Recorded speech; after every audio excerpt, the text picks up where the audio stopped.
আপনাদের আগে একদিন বলেছিলাম যে আমি আপনাদেরকে লুচি বানানোটা দেখাবো, মানে মেশিনে কী করে লুচি বানানো হচ্ছে। গল্প সাইবার ক্যাফেতে আমাদের এই সাউথ কলকাতা টালিগঞ্জে প্রথম এরকম দোকান দেখুন মেশিনে লুচি বানানো হয়। তো ওরা এরকম দেখুন রেডিমেড লুচি বানিয়ে দিচ্ছে। তো এক একটা গোলার ওয়েট দেখুন 20 গ্রাম করে। তো 3 টাকা পিস লুচি দিয়ে আপনাকে বাড়িতে এসে জাস্ট তেলের মধ্যে ভেজে নিতে হবে, আর কিচ্ছু না।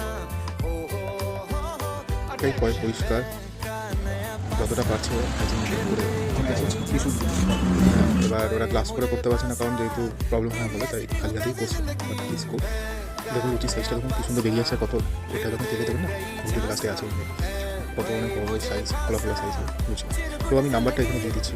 আপনাদের যদি ধরুন কোনো অর্ডার হয়, কোনো অকেশন পারপাস হয়, বা ধরুন কোথাও ঘুরতে গেলেন পিকনিক একদিনের জন্য, তো আপনারা এখান থেকে রেডিমেড বানিয়ে নিয়ে বা ওদেরকে বলে ওরা আপনাদের বানিয়ে দেবে, আমি চলে গেলেন। বিশেষ করে কোথাও যখন ঘুরতে গেলেন বা ধরুন কোনো পিকনিক স্পটে গেলেন, তো আপনাদের সেই গিয়ে আপনাদের মজা মাখাই করা অনেক ঝামেলা, তো রেডিমেড বানিয়ে নিয়ে গেলেন, দিয়ে তারপর গরম গরম ভেজে দিলেন। A few moments later. তারপর বাড়ি নিয়ে আসলাম, বাড়ি নিয়ে এসে একদম তেল গরম হয়েছে টুক করে ছেড়ে দিলাম। হ্যাঁ, এবার আপনাদের একটা জিনিস বলি, ধরুন আপনারা যদি বাল্ক অ্যামাউন্টের জিনিসটা নেন, ঠিক আছে, তো সেই ক্ষেত্রে আপনাদের যেরকম এখানে 3 টাকা পিস, সেই ক্ষেত্রে 2.5 টাকার বা তারও কমে আসতে পারে। যত বাল্ক অ্যামাউন্ট নেবেন তত এটা পাইকারি রেটে ওনারা করে দেবে। দেখুন লুচিগুলো তেলও কম টানে, আর কত ফোলা ফোলা হচ্ছে।